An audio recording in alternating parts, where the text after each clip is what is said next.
যুক্তরাষ্ট্রের সঙ্গে নতুন করে আলোচনার ঘোষণা এলেও তাতে সাড়া দিচ্ছে না ইরান।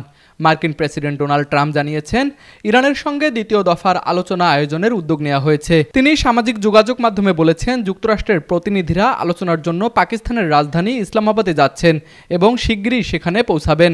একই সঙ্গে তিনি সতর্ক করে বলেছেন, যুক্তরাষ্ট্র একটি ন্যায্য প্রস্তাব দিয়েছে, এটি গ্রহণ না করলে কঠোর পদক্ষেপ নেওয়া হতে পারে।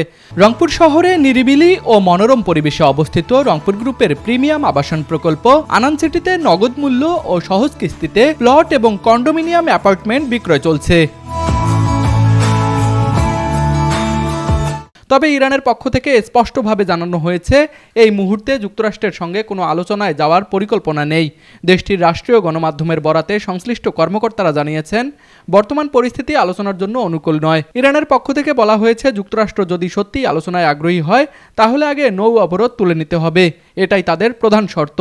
এর মধ্যেই উত্তেজনা আরও বেড়েছে। রোববার ইরানের একটি বাণিজ্যিক জাহাজ জব্দ করেছে মার্কিন নৌবাহিনী। এই ঘটনায় ক্ষুব্ধ প্রতিক্রিয়া জানিয়েছে তেহরান এবং পাল্টা জবাব দেওয়ার হুঁশিয়ারিও দিয়েছে। সব মিলিয়ে দুই দেশের মধ্যে উত্তেজনা ক্রমেই বাড়ছে, যা মধ্যপ্রাচ্যের পরিস্থিতিকে আরও অস্থির করে তুলতে পারে। তুষার আচার্য, আন্তর্জাতিক ডেস্ক, RCTV।